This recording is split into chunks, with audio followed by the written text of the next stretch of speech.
Good morning. Hi children, it's Mrs. Crofts here. I'm missing you lots and lots and can't wait to see you. I hope you're all keeping really safe and well. I'm going to read chapter 8 to you of Peter Rabbit. It's called Trouble in Town. Peter is starting to realise that this new young McGregor is a very big problem. Not only has he taken away the rabbit's garden, he now also has Benjamin in a sack in his truck.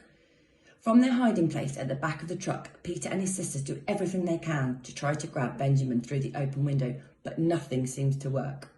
Eventually, Peter climbs over the roof onto the bonnet and opens it up. It flies up, blocking McGregor's vision and distracting him just long enough for Flopsy and Mopsy to grab Benjamin out of the side window. McGregor slams on the brakes and the bonnet shuts. He angrily drives off again. At last, McGregor comes to a stop at a bridge overlooking a stream. He gets out and heads to the side, the brown sack hanging limply in his hand. Can he really do it? Can he really get rid of the rabbit? McGregor stares at the sack. It's not moving. He pokes at it. He listens, but he hears only silence. Oh no.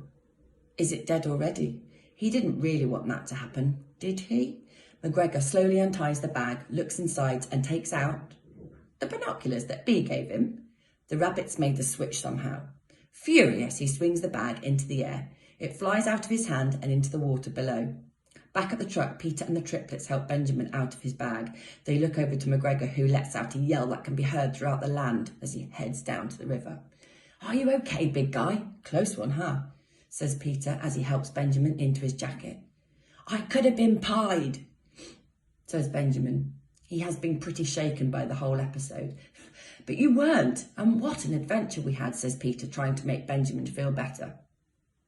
Your jacket's ripped. I'll make you a new one. I have just the fabric, offers Mopsy. I told you not to go in there, says Benjamin. Let's call it water under the bridge.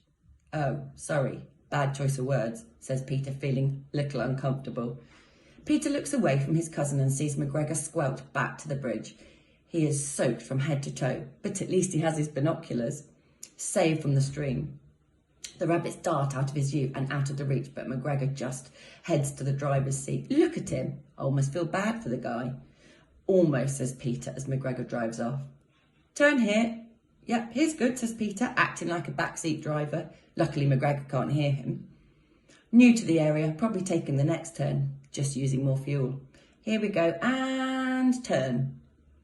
But McGregor doesn't turn. Whoa, this guy has no sense of direction. There's a nice place to turn this beast around. Now or never, says Peter, willing the truck to turn. Where's he taking us, says Flopsy. The truck barrels down the road. Flopsy isn't the only one who's worried. None of them know where McGregor is taking them. The truck trundles down the main street of town. The rabbits look around, still unsure of their location. They've never seen a town before. Is this London? Where's the building that tells the time? Asks Flopsy. The bunnies look at a small digital clock in a storefront as the truck drives past. Whoa, it's so big, says Flopsy, Mopsy and Cottontail all at the same time.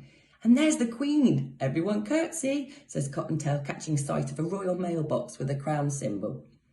Finally, McGregor pulls into a parking space and the rabbits peek out. They find themselves outside a hardware store. What can I do for you, says a shop assistant. He's wearing a name tag with the name Chris on it. I have a vermin problem, says McGregor. He's not messing around anymore. Rabbits, I'm guessing, says Chris. How do you know, says McGregor. You're the new McGregor, Bee's neighbour, says Phil, another assistant who comes over to see what all the fuss is about. How do you know, says McGregor, still not used to country folk and the way they seem to know everything about everyone. You fit the description, says Phil. Of what? Says Thomas, feeling a little indignant. Someone who wants to sell his house in a hurry and use the profits to open his own toy store, says Phil. That's incredibly specifically accurate, says a disbelieving McGregor. Just make sure she doesn't find out you're launching those rabbits, warns Phil. She loves them like family.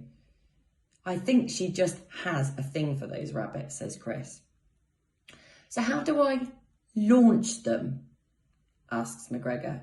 He is so eager for the rabbits to be gone that Thomas ignores the fact that Bee has a very big soft spot for the vermin that are making his life hell.